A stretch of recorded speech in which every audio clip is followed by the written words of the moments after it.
ओम शांति।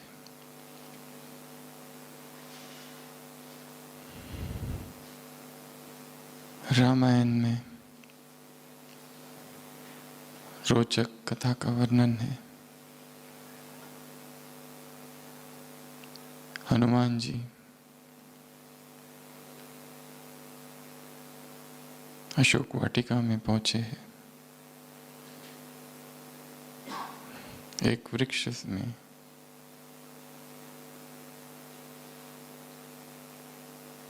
देखा उन्होंने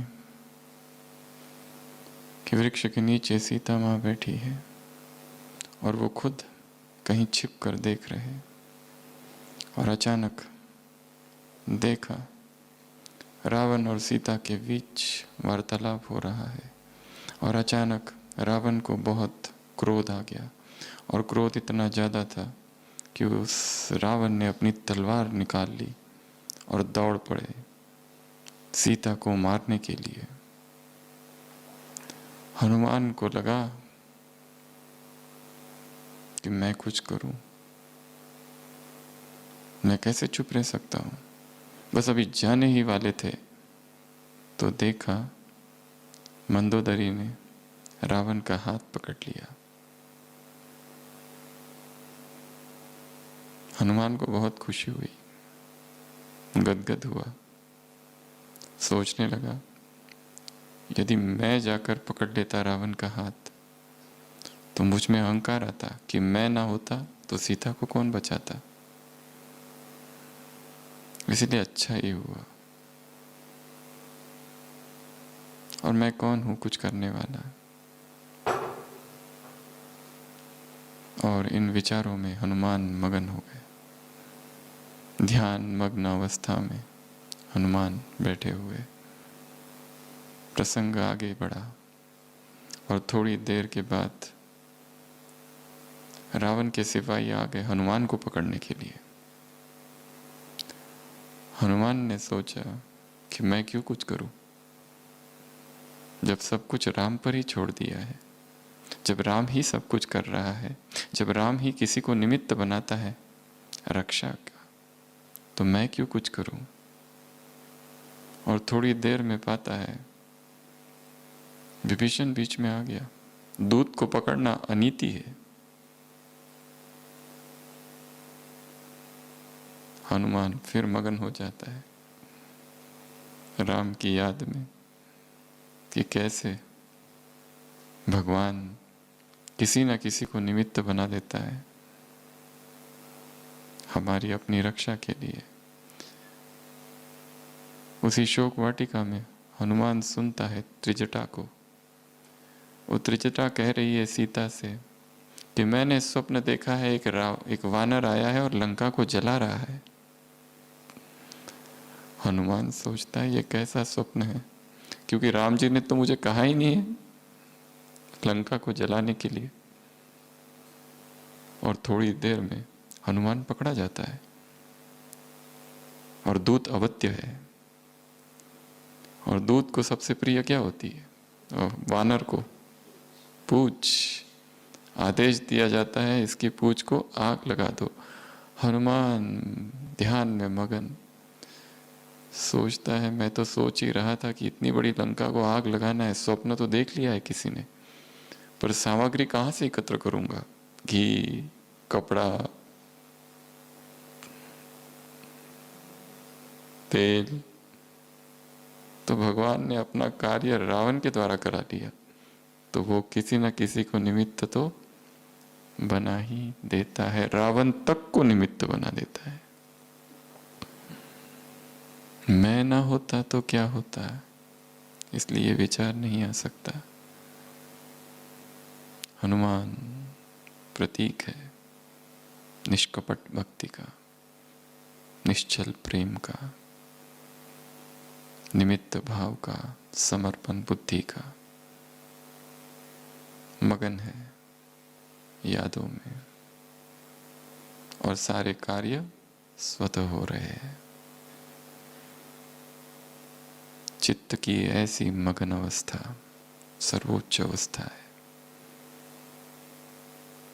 पर इस अवस्था तक पहुंचने की आज बहुत सारी सीढ़ियां बताई है कि कैसे उस मगन अवस्था तक पहुंचा जाए।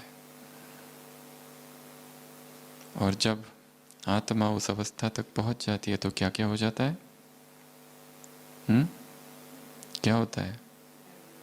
निर्विघ्न हो जाती है चेतना।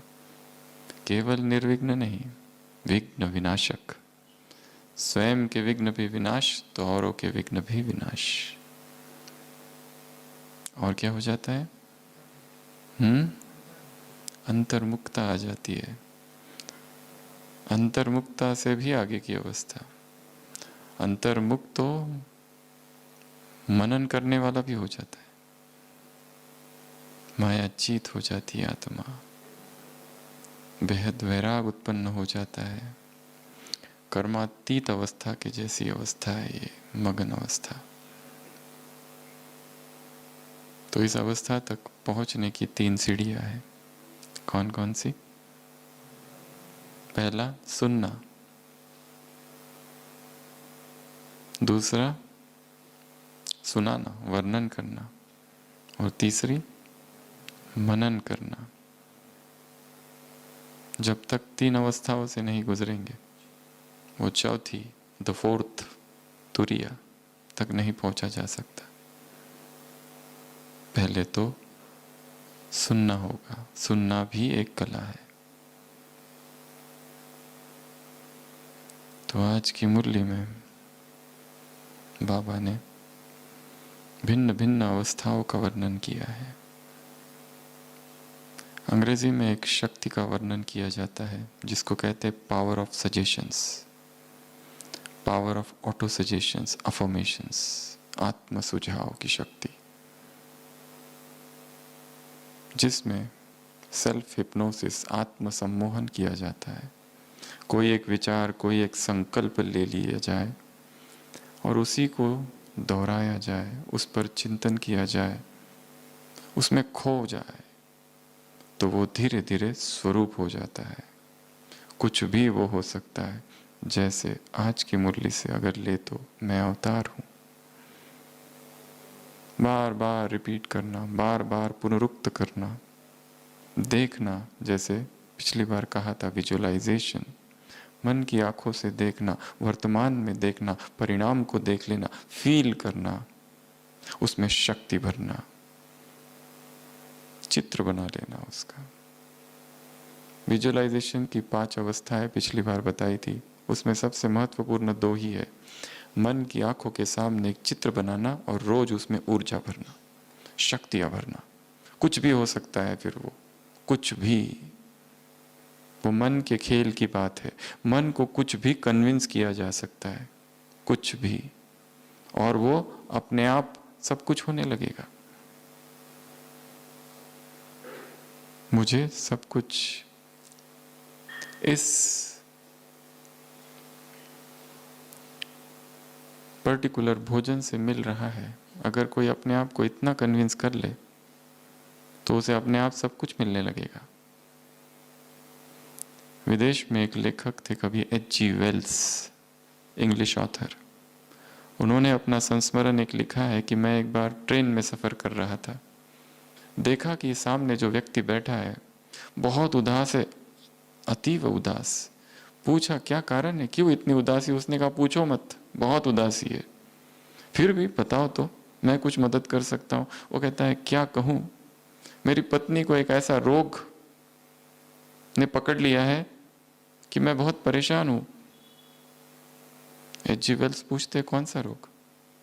वो कहता है मेरी पत्नी सोचती है कि वो एक मुर्गी है और दिन रात कुकुड़ कू करती रहती है। उसकी वो आवाज ने मेरा दिमाग खराब कर दिया है, मैं क्या करूं? उसके लिए वो रियल है। सुबह से उठकर कुकुड़ कू चालू हो जाता है। H.G. वेल्स कहते हैं इसमें इतनी परेशानी की क्या बात है? इस देश में बड़े बड़े मनोचिकित्सक है, मनोविश्लेषक है, उनके पास ले जाओ, इससे भी बड़ी बड़ी बीमारियां ठीक करते हैं वो तो। वो कहते हैं वो तो ठीक है, वो ठीक तो हो जाएगी, पर हमें अंडे की भी तो जरूरत है। बीमार कौन है? पागल कौन है?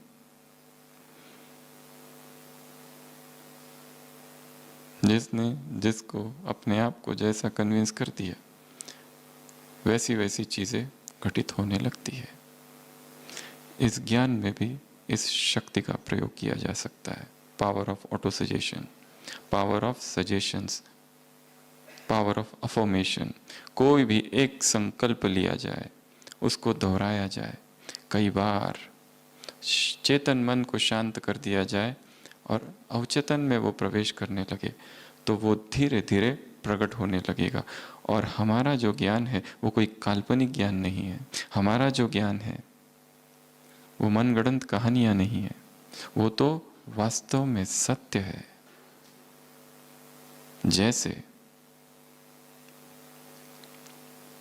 एक चोर है, एक पतली सी दीवार है और दीवार के उस पार सोना है, बहुत सारा सोना।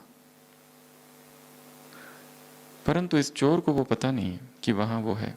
कोई आकर उस चोर से कहता है कि सोचो, इमेजिन करो कि इस दीवार के उस पार सोना है, तो तुम क्या करोगे रात भर? वो कहता है रात भर मैं योजनाएं बनाऊंगा, मुझे नींद ही नहीं आएगी। फिर तो इतनी एक्साइटमेंट आ जाएगी, ये उदासी भाग जाएगी और मैं तो प्रयत्न करूंगा कि कैसे वहां तक पहुंचूं। अब जिस व्यक्ति ने उसे बताया, उसे भी नहीं पता कि उधर सोना है। उस व्यक्ति के लिए भी कल्पना है, इसके लिए भी कल्पना है, परंतु कल्पना का प्रभाव कितना है कि रात भर वो जागता है, सो नहीं पाता है, यही सोचकर कि दीवार के उस पार सोना है। परंतु अगर ये कल्पना में ही हो रहा है, परंतु ये कल्पना नहीं, वास्तव में सोना है। उसी तरह जो भगवान कह रहा है, अगर कोई मान ले कि चलो ये कल्पना ही है, तो भी उसका प्रभाव होगा, परंतु ये कल्पना नहीं है, वास्तव में है, तो कितना प्रभाव होगा। मुरली की शुरुआत ही ले लो, तुम डबल ताजधारी हो। बस एक छोटा सा संकल्प और ध्यान मग्न अवस्था में बैठ जाए। डबल ताज है मुझे, एक प्यूरिटी का ताज। ब्राह्मण शूद्र नहीं हो सकते, दो नाव में पैर नहीं, चिर जाओगे।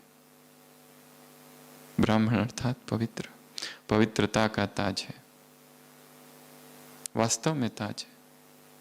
एक संकल्प, इसको देखा, विजुअलाइजेशन, चित्र बनाया, स्पष्ट रूप से देखा और रोज उसमें ऊर्जा भरी, वो सही होने लगेगा। प्यूरिटी के लिए लड़ाई की आवश्यकता नहीं है, काम से लड़ाई की आवश्यकता नहीं है, स्वतः हो रहा है, क्योंकि अब ये सत्य हो गया। मुरली में है, डबल विदेशियों से मुलाकात कर रहे बाबा, डबल ताजधारी, डबल राज्य अधिकारी हो, स्नेही हो, सहयोगी हो, स्नेह और सेवा से आगे बढ़ रहे हो, उत्साह है, उमंग है तुम्हें। कौन सा? बाप के प्रत्यक्षता का झंडा लहराने का। तुम्हारा जीवन ही उत्साह का है, उमंग का है।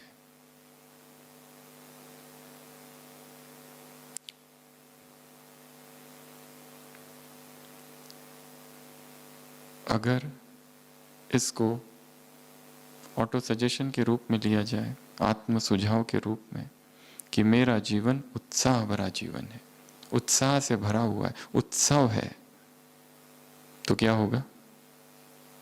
उत्सव की सारी साकार की जो बातें याद आती है वो सारी याद आएगी। खाना पीना, नाचना गाना, बजाना, झूमना, सब कुछ।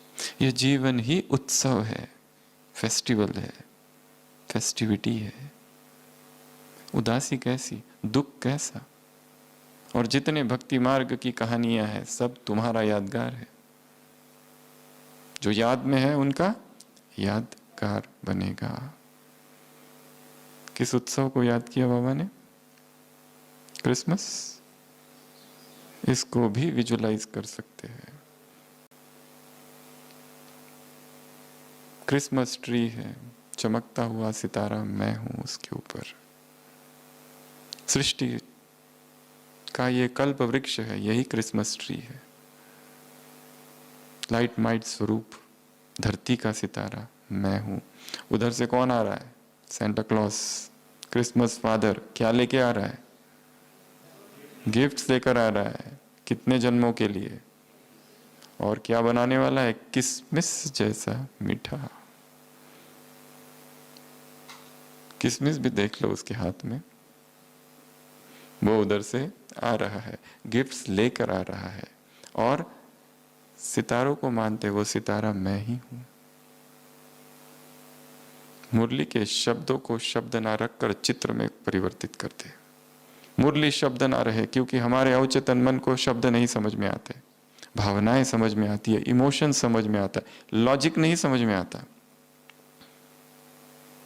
गिफ्ट लेना है उससे, ये दिया उसने, एक एक समान जैसे गिफ्ट है। खुशी हो रही है, पिता को खुशी होती है बहुत। क्यों? आज बाप दादा को बहुत हर्षित है विदेशियों को देखकर। क्यों हर्षित है? कौन से तीर मारे हैं इन्होंने? क्यों खुशी हो रही है बाबा को? बहुत कोई चीज खो जाती है तो, और मिल जाए तो क्या होता है? बहुत खुशी होती है। क्यों? जरूरी नहीं कि चीज बहुत कीमती हो, कोई भी चीज। जैसे हमारा ही अभी कुछ दिनों पहले का अनुभव है, आज तक तो कभी घड़ी पहनी नहीं, अभी अभी पहननी चालू की है। कुछ दिनों पहले ये घड़ी गुम हो गई। जब रूम से निकले तब थी, पर यहाँ नहीं पहनी थी, जेब में डाल दी थी। जब मधुबन आए तब भी थी, और जब मधुबन से निकल गए और बाहर जाकर देखा घड़ी नहीं थी, खो गई। हमने सोचा छोड़ो, गई तो गई, क्या करना है, किसको बताए और क्या बताए। चीजें हैं, गुम तो हो जाती है।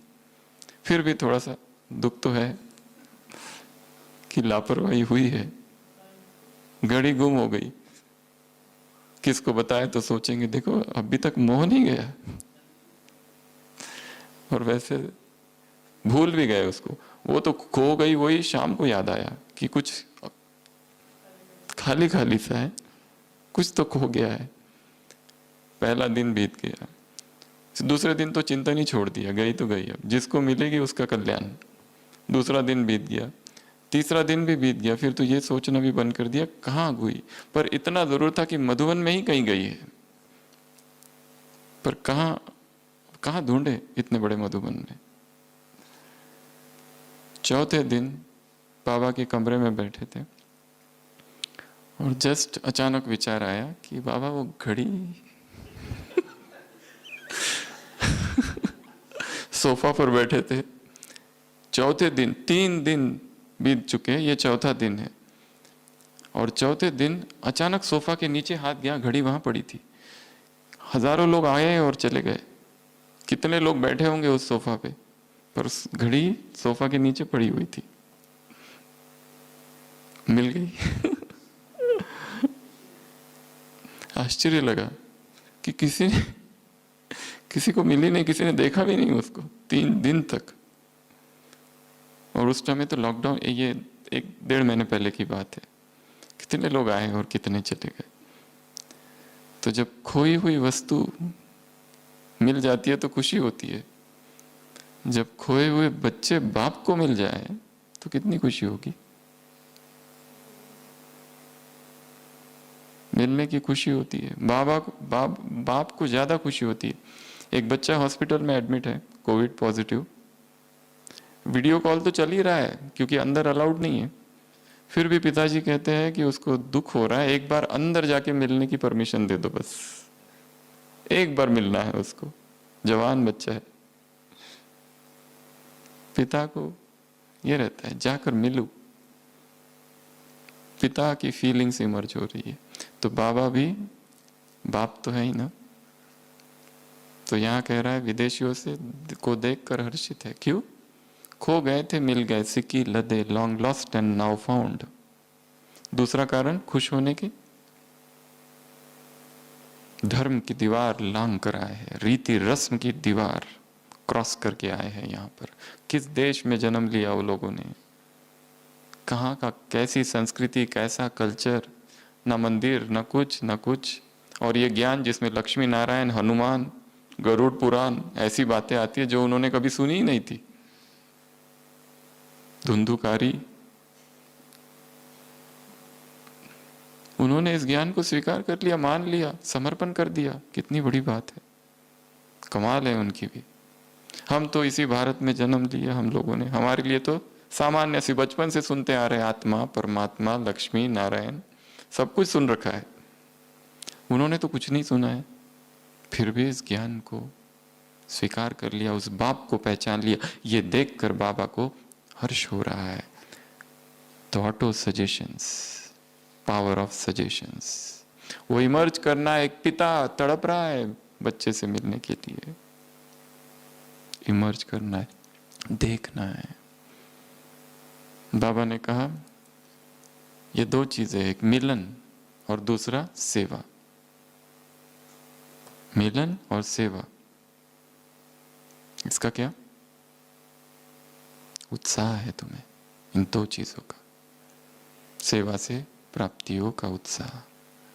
तो ब्राह्मण जीवन अर्थात उत्सव, फेस्टिवल। ब्राह्मण जीवन अर्थात नाचना, गाना, झूमना, नाचना। दुख नहीं, उदासी नहीं, दर्द नहीं, पीड़ा नहीं, कंप्लेंट्स नहीं, पर अंदर खुशी है। ऐसा नहीं कि बाहर स्थूल में सब कुछ प्राप्त है, परंतु स्थूल प्राप्तियों से सूक्ष्म प्राप्तियां इतनी अधिक है कि वो स्थूल उस सूक्ष्म के आगे व्यर्थ है, इसलिए खुशी। तो आज 4 अवस्थाएं बताई। पहली बताई सुनना। जब तक सुनेंगे नहीं तब तक बुद्धि के कपाट भी नहीं खुलेंगे। सुनना आवश्यक है। दादियों को सुनो, पुरानी क्लासेस को सुनो, यज्ञ के इतिहास को सुनो, मुरली को सुनो, वरिष्ठ भाई बहनों की क्लासेस को सुनो।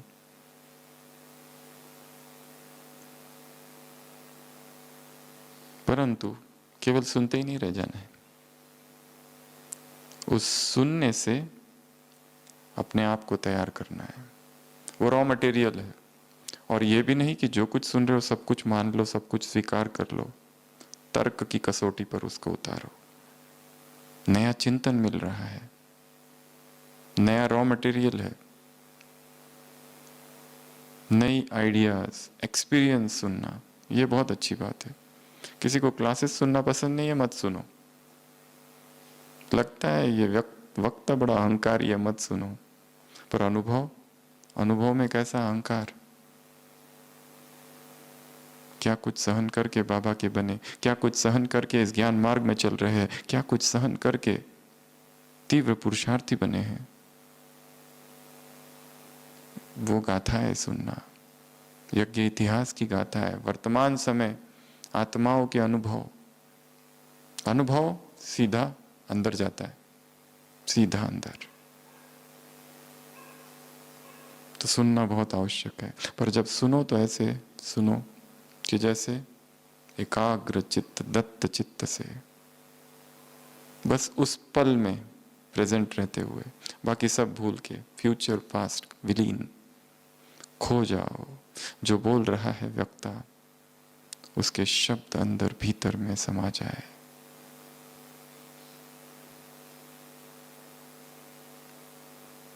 समाने दो, कुछ परिवर्तन होगा। तरंगों को अंदर समाने दो। तो पहली अवस्था है सुनना। सुनने के बाद सुनाना, वर्णन करना। वर्णन करना भी कोई छोटी अवस्था नहीं है, बड़ी अवस्था है। इच्छा है, उमंग है, ये परमात्मा ज्ञान है, सबको सुनाओ, बांटू। भगवान खुद बांट रहा है, मैं भी बांटू, मैं भी सहयोगी हो जाऊं। आज कहा ना, वर्णन करना खुशी होती है, शक्ति मिलती है। भले सदाकाल की नहीं, परंतु स्वरूप नहीं बनते, पर उस समय तो खुशी और शक्ति तो मिलती है सुनाते समय। और क्यों ना मिले, क्योंकि डायरेक्ट परमात्मा ज्ञान है, भगवान उवाच है। इसलिए भगवान के शब्दों में एक अलौकिक शक्ति है, प्रकंपन है उसमें प्यूरिटी के, क्योंकि जिस तल से, जिस स्रोत से वो निकले हैं वो परम धाम से निकले हैं, जहां परमात्मा रहता है। वो इस धरती पर पड़े हैं, गिरे हैं, वहां से वो अव्यक्त शक्तियां उन शब्दों में है, भगवान के जैसे जैसे जैसे महावाक्य उन सब में। अगर कोई वैसे के वैसे सुनाता है, उसको अपने आप को उस लेवल तक स्थित करना होता है। कितने घंटे बिताने पड़ते हैं बोलने के लिए। एक मिनट शक्तिशाली बोलने के लिए 1 घंटे का चिंतन आवश्यक है।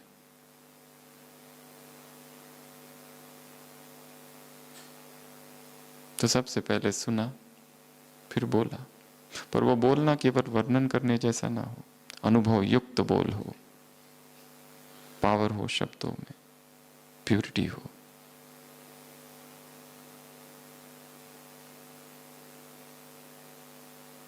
पर वो बोल केवल वर्णन करना नहीं रह जाए। वर्णन करना अर्थात रिपीट कर रहे बस। 2 मंदिर हैं, पीढ़ी दर पीढ़ी से शत्रुता है दोनों मंदिरों में। दोनों मंदिर समझते हैं सामने वाला जो मंदिर है हमारा दुश्मन है। क्यों दुश्मन है वो नहीं पता, पर हमारे पूर्वज दुश्मन थे इसलिए दुश्मन है।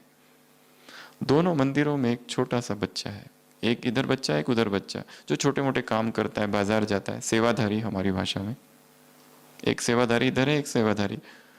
उन दोनों बच्चों को समझाया गया, सिखाया गया है कि उस मंदिर की ओर देखना भी नहीं, वो हमारे दुश्मन है। पर बच्चे तो बच्चे हैं। एक बार दोनों बच्चे कहीं जा रहे हैं, एक बच्चा दूसरे बच्चे से पूछ लेता है कहाँ जा रहे हो। दूसरा बच्चा कहता है जहां हवाएं ले जाए।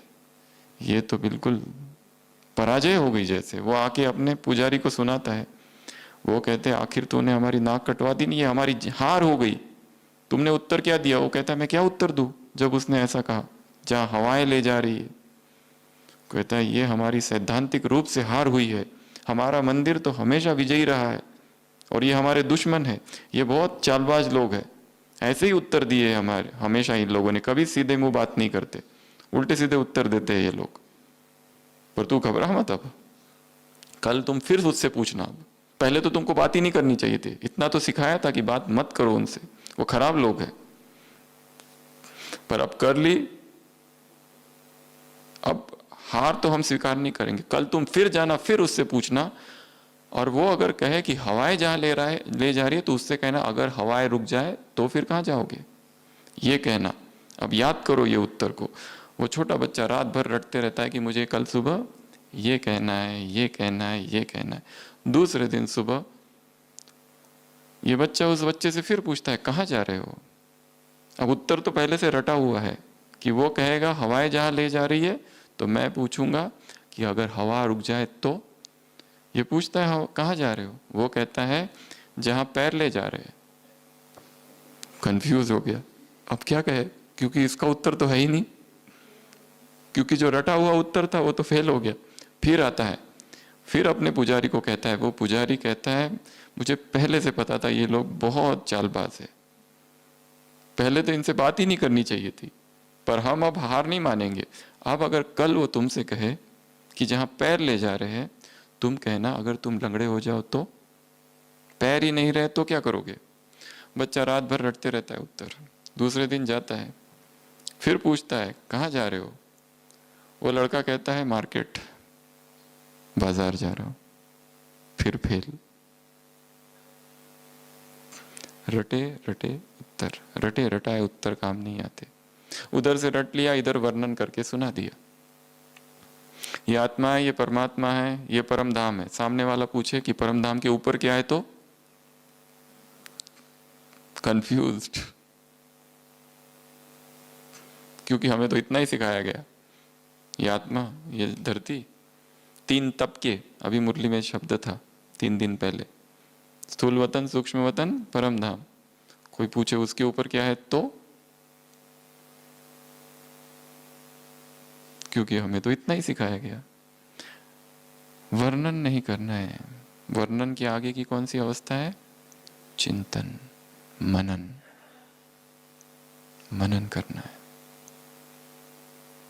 तो तीसरी अवस्था कौन सी है? चिंतन। कैसे करें चिंतन? बाबा ने कहा मनन शक्ति को बढ़ाओ। कैसे बढ़ाए? अच्छा, मनन करने वाली आत्मा के क्या क्या फायदे होते हैं ये आप सुनाओ, जो मुरलियों में आया है, मुरली में आया है। क्या बन जाती है ऐसी आत्मा? शक्तिशाली और अंतर्मुखी, परचिंतन से मुक्त, माया से मुक्त और विघ्न विनाशक। और चिंतन करने से क्या होता है? बुद्धि बिजी रहती है, टाइम बच जाता है, वेस्ट नहीं होता है, परचिंतन नहीं होता है, व्यर्थ का वर्णन नहीं होता है, माया जीत स्वतः बन जाती है, माया से मुक्ति हो जाती है। माया देखती है ये बिजी है, किनारा कर लेती है। एग्जाम्पल बन जाते हैं जो कमजोर आत्मा है उनके लिए। ज्ञान शक्तिशाली कम बनाता है, ज्ञान का चिंतन शक्तिशाली ज्यादा बनाता है।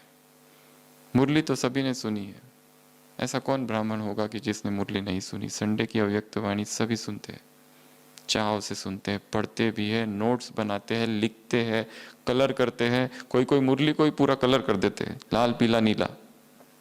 कोई नोट्स बनाते, बहुत मेहनत करते हैं, बहुत अच्छी बात है। कोई चित्र बनाते, कोई कुछ करते, कोई डिस्कस करते हैं, कोई अपना ही क्लास रिकॉर्ड करते हैं, भेजते हैं, बहुत कुछ करते हैं, बहुत मेहनत करते हैं अव्यक्त मुरली पर, और करनी भी चाहिए। परंतु चिंतन को गहरा करना है, चिंतन की गहराई में जाना है, वो चिंतन अनुभव बन जाए, वो चिंतन करते करते चेतना मगन हो जाए। और चिंतन के लिए चाहिए मौन, चिंतन के लिए चाहिए एकाग्रता, चिंतन के लिए चाहिए अंतर्मुक्ता, एकांत। और संडे की मुरली हमें लगता है सोमवार से चिंतन करना चालू करना है, थोड़ा थोड़ा, एक एक पैराग्राफ। थोड़ा पढ़ लिया, छोड़ दिया, फिर पढ़ा, फिर छोड़ दिया, फिर दूसरे दिन, फिर तीसरे दिन, फिर चौथे दिन, पांचवें दिन, छठवें दिन, शनिवार रविवार आने तक कम से कम 10 से 20 बार पढ़कर हो जाए तो लगेगा कि ये अपना है, कुछ ये ज्ञान अपना है, अपनेपन की अनुभूति होगी। नहीं तो सुबह सुनी, थोड़ी बहुत पढ़ ली, छोड़ दी, काम हो गया, कल दूसरी आ गई सुबह, ये तो गई हाथ से, गहराई नहीं आएगी। लक्ष्य है मगन हो जाना, मगन के पहले है मनन, मनन की अवस्था से गुजरना होगा। मगन कर्मातीत अवस्था एक यात्रा है, संपूर्ण अवस्था धक से नहीं आ सकती। अगर किसी को धक से आ गई तो वो शॉक होगा बॉडी के लिए, मन के लिए भी। वो यात्रा ही हो, धीरे धीरे धीरे धीरे धीरे अंडरस्टैंडिंग बढ़ती जाए। अरविंद, महर्षि अरविंद ने कहीं लिखा है कि जैसे जैसे हम आगे बढ़ते जाते हैं, अब तक जिसको प्रकाश समझते थे, बाद में पता चलता है वो तो अंधकार था। अब तक जिसको जीवन समझते थे वो तो वास्तव में मृत्यु थी। जैसे जैसे हर दिन ये अनुभव बढ़ता जाए कि आज तक जिसमें ज्ञान समझता था वो ज्ञान था ही नहीं, वो तो अंधकार था, वो अज्ञान था। ज्ञान तो अब मिला है, ज्ञान तो अब समझ में आया। कितने समय से एक ही वाक्य सुनते आ रहे, काम महाशत्रु है, आदि मध्य अंत दुख देता है, पर क्या वास्तव में समझा है इसे? तुम देवता थे, क्या वास्तव में समझा है इसे? शायद नहीं। शब्द वही रहेंगे, अर्थ बदल जाएंगे, तब समझना अब आगे बढ़ रहे, नए आयाम समझ में आए। मुरली वही, शब्द वही, सब कुछ वही, परंतु आज कुछ और ही समझ में आया, और उन शब्दों के नीचे कुछ और दिखाई पड़ गया। बुद्धि के जैसे कपाट ही खुल गए आज तो, क्योंकि आज जब उसको पढ़ा तो मगन अवस्था में पढ़ा, ध्यान की अवस्था में पढ़ा, गहराई से पढ़ा, कोई जल्दी नहीं थी। इसलिए कहा कि सोमवार, संडे की मुरली सोमवार से ही थोड़ा थोड़ा पढ़ना चालू करनी है, थोड़ा थोड़ा, सिप सिप, 1-2 लाइन पढ़ लिए, छोड़ दिए। विजुलाइज करना है 7 दिन तक उसको। मैं अवतार हूं, देखना है मैं अवतरित होकर आया हूं, मैं ट्रस्टी हूं, सरेंडर हूं, समर्पित हूं, मैंपन नहीं। ये शब्द है। स्वदेश स्वस्वरूप, ये अजनबियों का देश है, मेरा देश नहीं है। 7 दिन तक इस अभ्यास का ये अभ्यास करना है, मंडे से लेकर तो अगले सैटरडे तक, कि ये अजनबियों का देश है, मैं अवतार हूं, एलियन हूं, ऊपर से आया हूं, गेस्ट हूं। ये मेरा देश नहीं है, ये मेरा घर नहीं है, मैं मेहमान हूं। बस मेहमान की तरह 6 दिन रहकर देखो क्या होता है। जैसे किसी के घर गए हैं और 6 दिन हम रह रहे हैं, और पता है कि 6 दिन के बाद यहाँ से जाना है, टिकट बुकिंग हो चुकी है। बस 6 दिन का सवाल है, मंडे टू सैटरडे, कल से चालू करना कि ये मेरा घर नहीं है, ये मेरे लोग नहीं है, मैं यहाँ कुछ समय के लिए आया हूँ। कौन भाई, कौन बहन,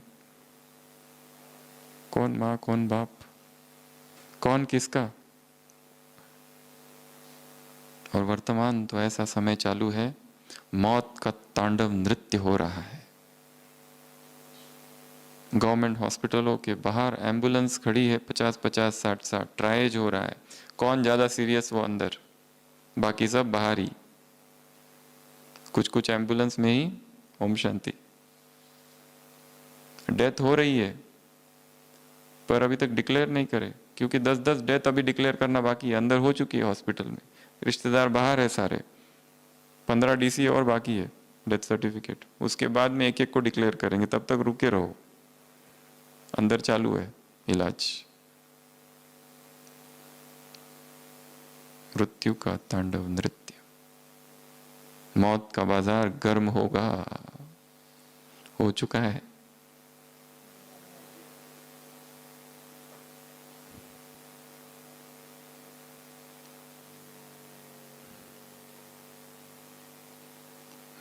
मनन, शक्तिशाली बनेंगे मनन से, शक्ति आएगी आत्मा में, शक्ति से मुक्ति होगी माया की।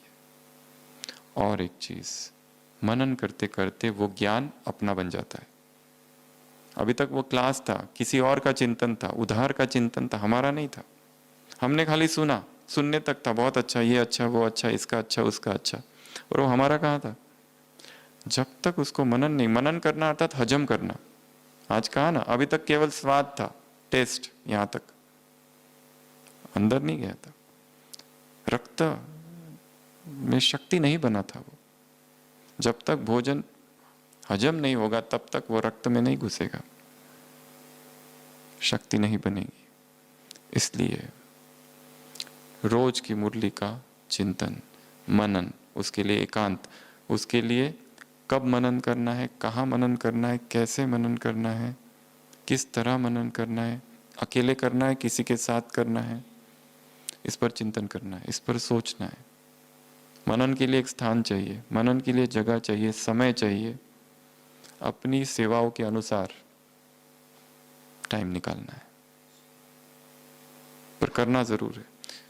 लिख बहुत लिया है, बहुत अच्छी बात है, पर अब सोचना ज्यादा है। एकांत में बैठ जाओ, छत पर, किसी झाड़ के पास, अपने कमरे में, बाबा के कमरे में दोपहर में, और मनन करो। क्या कहा आज, क्यों कहा ऐसा, क्या उदाहरण था, क्या था अव्यक्त वाणी में, क्या थे महावाक्य, क्रिसमस का क्या उदाहरण था, भक्ति का क्या उदाहरण था, ज्ञान का क्या उदाहरण था, क्या था, सोचना है। और जो मनन करने की जिसको आदत पड़ जाती है वो एडिक्शन जैसा हो जाता है, फिर बहुत अच्छा लगता है, खुशी होने लगती है, उसमें नए नए पॉइंट्स निकलते हैं, हर दिन नई नई बातें पता चलती है, नई नई कल्पनाएं, नए नए इमेजिनेशंस, जो अब तक नहीं था एकदम अचानक से ख्याल आता है, अरे ये भी है, ये भी है, ये भी है। क्रिएटिविटी बढ़ जाती है मनन से, पावर बढ़ जाती है। बाबा ने कहा परिस्थितियों में स्वस्थिति श्रेष्ठ हो जाती है। क्योंकि परिस्थितियां इतनी सारी है, पर स्थिति बहुत महान है, इसके लिए प्रभावित कुछ भी नहीं कर रही है। हलचल की अवस्था है, इतनी हलचल, इतनी हलचल। हम देखते हैं अस्पताल में इतनी हलचल। वर्तमान में 52 पेशेंट्स है कोविड, उसमें से 50% एक्सट्रीमली क्रिटिकल सीरियस। और वो रिश्तेदार, एक एक मरीज के साथ 4-4 रिश्तेदार, क्या हो रहा है, क्या हो रहा है। इतनी बेचैनी है अंदर, इतनी घबराहट है, इतना डर है।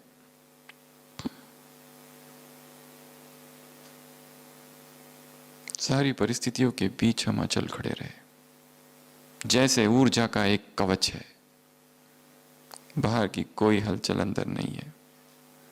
ऐसी स्थिति हर एक को बनानी है कि संसार में हलचल तो बढ़ेगी, और ये तो कुछ भी नहीं है। तुम्हारे आपके विघ्न तो क्या है, चींटी भी नहीं है। दुखों के पहाड़ गिरने हैं, फिर सुखों के पहाड़ खड़े होने हैं। क्या ये दुख के पहाड़ है? नहीं, ये पहाड़ अभी नहीं है।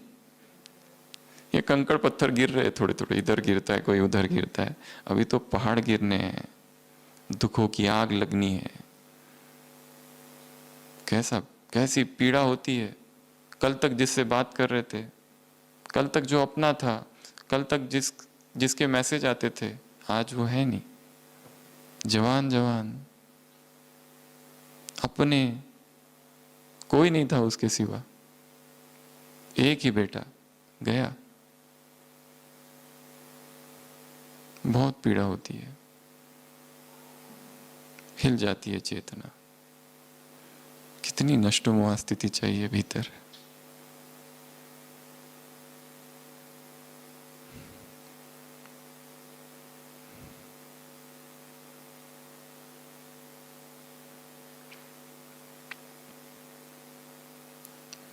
तीसरी अवस्था है मगन। मगन अर्थात खो जाना। जैसे हनुमान जी खो गए, अब मैं कुछ क्यों करूं, अब मंदोदरी आ गई, विभीषण आ गया, अब आग लगानी है तो लगाओ पूछ को, मैं क्यों कुछ करूं। मगन है यादों में। मगन हो जाना प्रभु प्रेम में, परमात्मा यादों में। और सबसे अच्छी विधि है मगन होने की चिंतन। ज्ञान की कोई एक पॉइंट ले लो, 4-5 बार उसको पढ़ लो, फिर छोड़ दो उसको, फिर थोड़ा सा घूम के आ जाओ, थोड़ी सेवा कर लो, सेवा में याद करने की कोशिश करो थोड़ा बहुत, फिर छोड़ दो, और फिर बैठ जाओ आंख बंद करके, आधा घंटा अलार्म लगाकर, कि अब मुझे केवल जब तक उस पॉइंट को देखना है। जैसे आंख के अक्षरों में वो लिखा है वाक्य आसमान पर, और मैं उसे देखता जा रहा हूं, तुम अवतार हो, तुम अवतार हो। अवतार अर्थात दिन को रात बनाने, रात को दिन बनाने वाले, दुख को सुख, नरक को स्वर्ग परिवर्तन करने वाले। मैं परिवर्तन करने वाला हूं। सबसे बड़ा परिवर्तन मुझे अपने अंदर करना है, अपनी दिनचर्या में करना है, अपने उठने के समय में करना है, अपनी अमृत वेले की विधि में करना है, अपने रोज की मुरली के चिंतन की विधि में करना है, रोज की जो दिन भर की अवस्था है उसमें करना है, दिनचर्या में परिवर्तन लाना है, भोजन में परिवर्तन लाना है। ब्रह्मचर्य में कुछ करना है। दुनिया वाले आजकल एक ही चर्चा करते हैं, इम्यूनिटी बढ़ानी, इम्यूनिटी बढ़ानी है। इम्यूनिटी बढ़ाने का सबसे श्रेष्ठ साधन है ब्रह्मचर्य। जिसका ब्रह्मचर्य अचल है, स्थिर है, अखंड है, संसार का कोई रोग उसे स्पर्श नहीं कर सकता। ब्रह्मचर्य में वो पावर है, वो इम्यूनिटी पावर है प्यूरिटी में।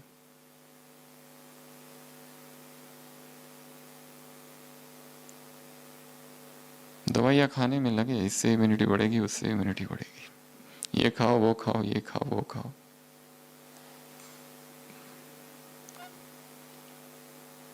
खाने से नहीं, न खाने से इम्यूनिटी बढ़ती है।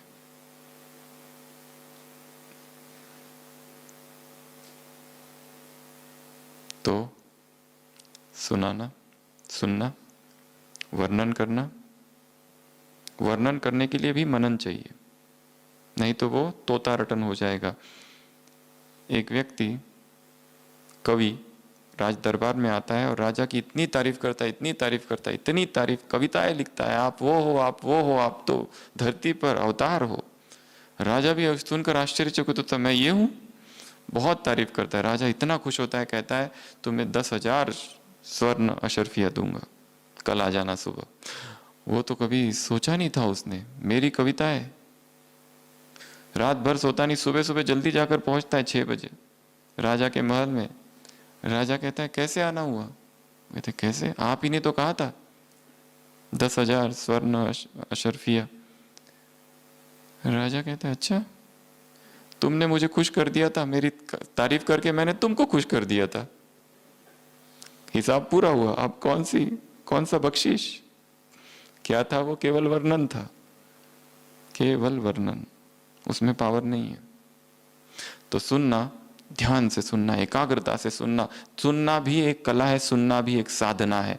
जब सुनो, एक अभ्यास कर सकते हैं, जिस स्थिति में बैठो मुरली सुनने, लक्ष्य रखो कि ये एक साधना बता रहे हैं, हाथ ना हिले ना पैर हिले, लिखना है तो लिखो भले, पर बस एक ही अवस्था में बैठना, ये भी एक साधना है। इसको करके देखो क्या होता है। पैर जहां रख दिया, ऊपर रखे नीचे रखे, जहां पर भी रखा, हिलना नहीं बस। फिर देखो क्या होता है, कुछ तो नया होगा अंदर। तो पहला सुनना, दूसरा सुनाना, सुनाना भी कैसा हो? चिंतन सहित, मनन किया हुआ हो एकांत में। तीसरा है मनन करना, उसके लिए एकांत निकालना पड़ेगा। रोज कम से कम 1 घंटा एकांत का हो, जहां हमारे अतिरिक्त कोई भी ना हो इर्द गिर्द आसपास, केवल प्रकृति और प्रकृति की आवाजें बस, नो इलेक्ट्रॉनिक्स। ऐसी अवस्था में मनन करना, और ये करते करते क्या हो जाएगा? मगन अवस्था आ जाएगी। तो ये आज की मुरली थी। वारिस समर्पित, कितने शब्द है? निश्चय बुद्धि, पूरे के पूरे वाक्य याद करने की आवश्यकता नहीं, शब्दों को उठा लो बस। आंख बंद करके बैठ जाओ और सोचो क्या कह दिया ये उसने, क्यों कहा ये उसने, क्या अर्थ है इसका, क्या गुणार्थ है इसका, और खो जाओ। और चिंतन करते करते ही ऐसी अवस्था आ जाएगी अशरीरी, पता ही नहीं शरीर है कि नहीं है। जो अवस्था योग से आती है वो ज्ञान के चिंतन से भी आती है, सेम विदेही अवस्था, अशरीरी अवस्था। ये अनुभव की अवस्था है। और मास्टर ऑलमाइटी अथॉरिटी हो, बाबा ने कहा, क्योंकि हमने जो अनुभव में जान लिया, अब हमें किसी के प्रमाण की आवश्यकता नहीं। कोई कितना भी कहे कि ये गलत है, कोई प्रभाव नहीं। हमने अनुभव से जाना है, ये अपना अनुभव, ये मेरा निजी अनुभव है, कोई खंडित नहीं कर सकता इस अनुभव को। मैंने जाना है कि अशरीरी होने के बाद कितनी अतीन्द्रिय सुख की अनुभूति होती है। शरीर का जो आकर्षण है जैसे खत्म हो गया है, कुछ भी नहीं खींच रहा है। हाँ, सारे दिन भर शरीर का आकर्षण रहता है, पर उस अशरीरी अवस्था में मेरी अनुभूति ये रही कि ये सबसे श्रेष्ठ अवस्था है। ऐसे कैसे? सुनने से वर्णन तक, वर्णन से मनन तक, मनन से मगन तक आने वाले, यात्रा करने वाली आत्माओं को, ऐसे मास्टर ऑलमाइटी आत्माओं को, ऑथोरिटी आत्माओं को, ऐसे अवतार आत्माओं को, ऐसे यादगार भक्ति में जिनका याद से यादगार स्वरूप बनाने वाली आत्माओं को, ऐसे औरों के विघ्न विनाश करने वाली विघ्न विनाशक आत्माओं को, निर्विघ्न आत्माओं को, ऐसे मास्टर डबल ताजधारी आत्माओं को, डबल राज्य अधिकारी आत्माओं को, स्नेही आत्माओं को, सहयोगी आत्माओं को, स्नेह में और सेवा में आगे बढ़ने वाली आत्माओं को, ऐसे धरती के सितारों को, ऐसे खुशी की खुराक खाने वाली आत्माओं को, ऐसे नाचने वाली आत्माओं को, गाने वाली आत्माओं को, झूमने वाली आत्माओं को, हर दिन उत्साह, हर दिन उत्सव, ऐसी आत्माओं को, ऐसे एग्जाम्पल दूसरों के सामने बनने वाली आत्माओं को, ऐसे ज्ञान को हजम करने वाली। इस समय स्पिरिचुअल इंडाइजेशन बहुत हो रहा है, इतने चैनल्स और इतना ज्ञान है, ज्ञान की बाढ़ आई है, अपच हो रहा है ज्ञान का, सुनते ही रहते हैं, सुनते हैं, इसको भी सुनेंगे उसको भी सुने, इतना सुना इतना सुना इतना सुना कि योग में डकारें आती रहती है फिर, और कुछ समझ में नहीं आता है क्या हो रहा है। इन्होंने ऐसा कहा, उन्होंने वैसा, इस क्लास में ये था, उस क्लास, ये क्लास वो क्लास, इधर क्लास इधर क्लास, उधर क्लास इधर क्लास, क्लासेस ही क्लासेस। शिव बाबा कहाँ है? गुम। सुनो, एक ही सुनो, पहली बार सुना, फिर दूसरी बार सुनो, फिर तीसरी बार सुनो, और जहां वक्ता ने जहां छोड़ा है उसके आगे अपने चिंतन को बढ़ाओ। उसने 5 पॉइंट बताई, नए 5 तुम निर्माण करो। ऐसे ऐसे कैसे? गिफ्ट लेने वाली, अविनाशी गिफ्ट लेने वाली आत्माओं को ऐसे, क्रिसमस ट्री, सृष्टि चक्र रूपी ट्री में सितारा आत्माओं को ऐसे, किशमिश जैसा मीठा बनने वाली आत्माओं को ऐसे, ढेर सारे सामान वाली आत्माओं को बाप दादा का याद प्यार, गुड नाइट और नमस्ते। हम रूहानी बच्चों की, रूहानी बाप दादा को याद प्यार, गुड नाइट और नमस्ते। ओम शांति।